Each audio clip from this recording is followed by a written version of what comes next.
पौराणिक मान्यता के अनुसार शनिवार व्रत कथा का पाठ करने से शनिदेव प्रसन्न होते हैं और उनकी दशाओं का बुरा प्रभाव समाप्त होता है। जिसके कुंडली में शनि दोष हो, हर काम देर से हो रहे हो या बनते काम बिगड़ जाते हो, उन्हें शनिवार के दिन व्रत रख कर शनिवार व्रत कथा का पाठ अवश्य करना चाहिए। तो चलिए सुनते हैं शनिदेव को समर्पित ये पावन शनिवार व्रत कथा। एक बार नवग्रहों यानी सूर्य, चंद्रमा, मंगल, बुध, बृहस्पति, शुक्र, शनि, राहु और केतु में आपस में झगड़ा हो गया कि हम 9 ग्रहों में सबसे बड़ा कौन है। कोई भी अपने आप को एक दूसरे से छोटा मानने को तैयार नहीं था। जब आपस में निर्णय न हो सका तो सब झगड़ते हुए देवराज इंद्र के पास पहुँचे और कहने लगे, हे देवराज, आप तो सभी देवताओं के राजा हैं, इसीलिए आप ही हमारा न्याय करें और बताएं हम नवग्रहों में कौन सबसे श्रेष्ठ है। इंद्र के पास इस प्रश्न का कोई उत्तर न था। वो कहने लगे, आप सब शक्तिशाली और दिव्य हैं। मैं अपने मुख से किसी को छोटा या बड़ा कहकर कोई निर्णय नहीं कर सकता। हाँ, एक व्यक्ति अवश्य आपकी समस्या का निवारण कर सकता है। नवग्रह कहने लगे, हे इंद्र, हम अवश्य उनके पास जाएंगे, कृपया हमें उनका परिचय दे। तब इंद्रदेव बोले, इस समय पृथ्वी पर उज्जैन नगर में राजा विक्रमादित्य राज्य करते हैं। वो अपने सटीक निर्णय व न्याय के लिए तीनों लोकों में प्रसिद्ध हैं। यदि आप सब अपनी ये समस्या लेकर उनके पास जाएं, तो वो अवश्य उचित निर्णय लेंगे। इंद्र की बात सुनकर सभी ग्रह भूलोक पहुँचे और राजा विक्रमादित्य से पूछा, हे राजन, कृपया आप ही ये निर्णय करें कि हम सब में सबसे बड़ा कौन है। इंद्रदेव की तरह ही राजा विक्रमादित्य भी चिंता में पड़ गए। जिसे भी मैं छोटा कहूँगा वो क्रोधित होकर मुझे श्राप दे देगा। इस प्रकार कुछ समय तक विचार करने के बाद राजा ने उपाय सोचा। उन्होंने नवग्रहों के प्रतीक 9 धातुओं यानी सोना, चांदी, कांसा, पीतल, सीसा, रांगा, जस्ता, अभ्रक और लोहा के 9 आसन बनवाए। इसके बाद कहने लगे कि आप सब क्रम से अपना आसन ग्रहण करें। इस क्रम में सोने का आसन सबसे पहले और लोहे का आसन सबसे पीछे बिछाया गया।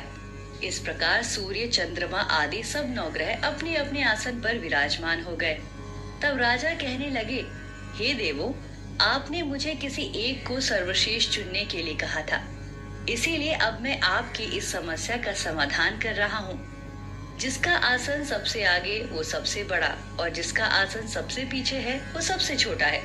अब क्योंकि लोहा शनिदेव का आसन है और वो सबसे पीछे था, इसीलिए राजा द्वारा स्वर्ण को छोटा कहे जाने पर वो बहुत क्रोधित हुए और कहने लगे, हे मूर्ख राजा, तू शायद अभी मेरे पराक्रम को नहीं जानता। सूर्य एक राशि पर 1 मास, चंद्रमा 2.25 मास 2 दिन, मंगल 1.5 मास, बृहस्पति 13 मास, बुध और शुक्र 1 मास तक रहते हैं, लेकिन मैं एक राशि पर 2.5 या 7.5 साल तक रहता हूँ। मेरी ढैया या 7.5 के प्रकोप बड़े बड़े देवताओं को भी भीषण दुख मिला है। भगवान श्री राम की राशि पर 7.5 आई तो वनवास हुआ, रावण पर 7.5 आई तो उसके कुल का नाश हो गया। हे राजा, अब तू भी सावधान रहना। राजा विक्रमादित्य कहने लगे, हे शनिदेव, मेरी मंशा आपको तनिक भी अपमान पहुंचाने की नहीं थी। मुझसे आप सबने निर्णय करने को कहा, सो मैंने किया। अब जो भी मेरे भाग्य में होगा देखा जाएगा। इसके बाद बाकी 8 ग्रह तो प्रसन्न होकर गए, लेकिन शनिदेव बहुत क्रोधित हुए। कुछ समय बीता और जब राजा विक्रमादित्य के ऊपर 7.5 की दशा आई तो शनिदेव घोड़ों के सौदागर का रूप धारण कर राजा के नगर में आए। सौदागर के घोड़ों की चर्चा पूरे नगर में फैल गई। जब राजा को इस बारे में पता चला तो उन्होंने अश्वपाल को कुछ घोड़े खरीदने की आज्ञा दी।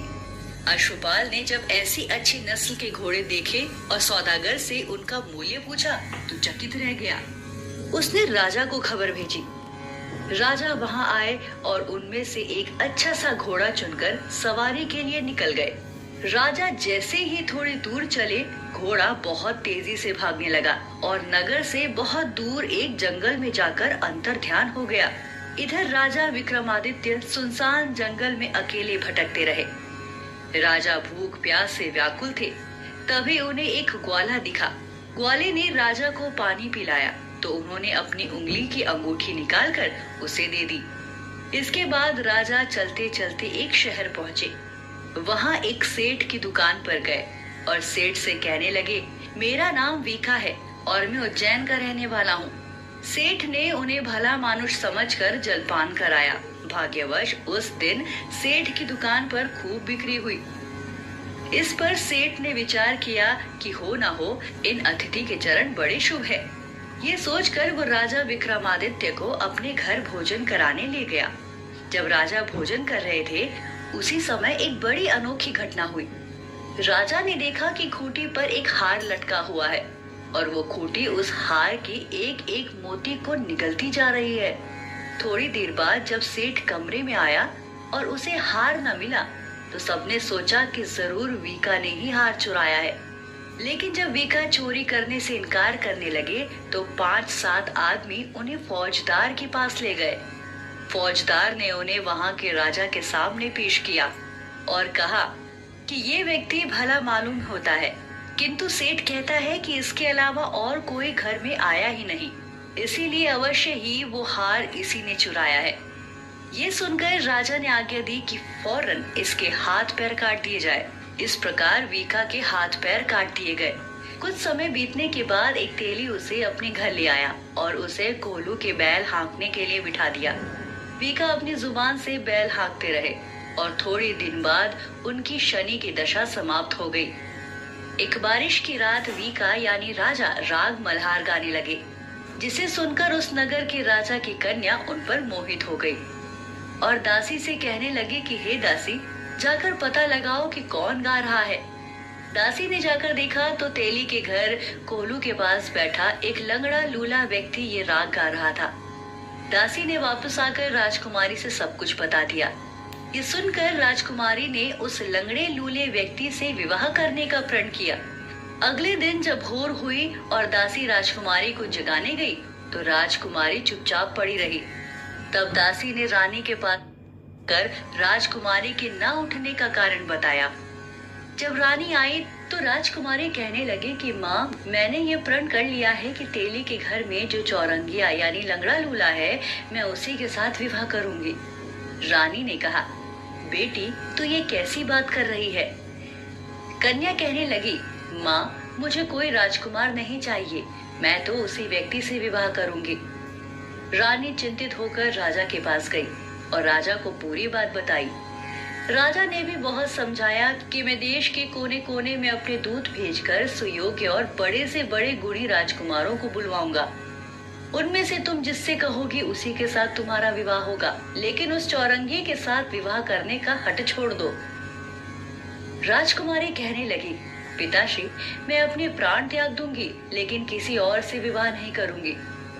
ये सुनकर राजा क्रोधित हो गए और बोले, यदि मेरे भाग्य में लंगड़ा लूला ही लिखा है, तो जैसे तेरी इच्छा हो वैसा ही कर। राजा ने तेली को बुलवा भेजा। राजा ने तेली को बुलवाया और उससे कहने लगे कि तेरे घर में जो चौरंगिया है, उसके साथ मैं अपनी कन्या का विवाह करना चाहता हूँ। तेली ने कहा, लेकिन महाराज, ये कैसे हो सकता है? कहाँ राजकुमारी और कहाँ वो चौरंगिया? राजा बोले, भाग्य में जो लिखा हो उसे कोई नहीं टाल सकता। तुम घर जाकर विवाह की तैयारी करो। इस प्रकार राजा ने अपनी बेटी का विवाह चौरंगिया वीका के साथ कर दिया। विवाह के बाद जब रात्रि के समय विक्रमादित्य और राजकुमारी महल में सो रहे थे, तो आधी रात को शनिदेव राजा के सपने में आए और कहने लगे, राजा, मुझे छोटा बताने का परिणाम देख लिया ना? इस पर राजा ने क्षमा मांगी। शनिदेव ने प्रसन्न होकर विक्रमादित्य को फिर से हाथ पैर दे दिए। राजा ने शनिदेव से विनती करते हुए कहा, हे शनि महाराज, जैसा दुख आपने मुझे दिया, ऐसा दुख कभी किसी को मत देना।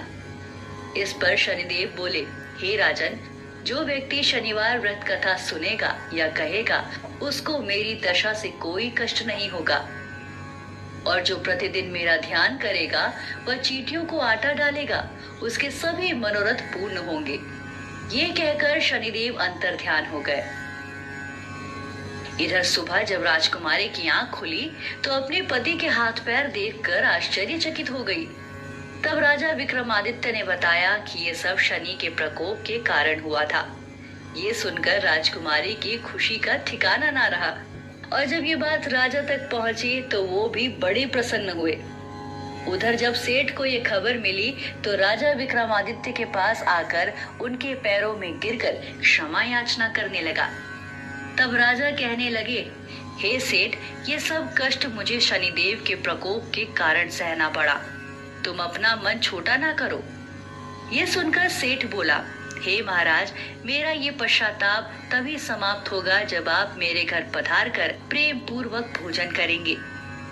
राजा ने सेठ का निमंत्रण स्वीकार कर लिया। उधर सेठ ने अपने घर जाकर कई प्रकार के व्यंजन बनवाए और जब राजा भोजन करने बैठे तो सबने देखा कि जो खूंटी पहले हार निगल गई थी वो अब हार उगल रही है। जब राजा भोजन कर चुके थे तो सेठ ने हाथ जोड़कर उन्हें बहुत सी मोहरें भेंट की और कहने लगे, राजन, मेरी श्री कंवर नाम की एक कन्या है, कृपया आप उसका भी पाणी ग्रहण करें। इस प्रकार सेठ ने राजा के साथ अपनी कन्या का भी विवाह कर दिया। कुछ दिन वहां बिताने के बाद राजा ने वापस उज्जैन जाने की इच्छा जताई और अपनी दोनों पत्नियों राजकुमारी, सेठ की कन्या को लेकर उज्जैन चल पड़े। राजा व सेठ दोनों ने विक्रमादित्य को खूब धन दौलत देकर विदा किया। इधर जब उज्जैन नगरी के निवासियों को राजा के आने का समाचार मिला तो सब बहुत प्रसन्न हुए और जोर जोर से राजा व दोनों नवविवाहिता रानियों का स्वागत किया। तो भक्तों, ये थी शनिवार की व्रत कथा। जो जातक शनिवार व्रत कथा को सुनते हैं या पढ़ते हैं, शनिदेव की कृपा से उनके सब दुख दूर हो जाते हैं।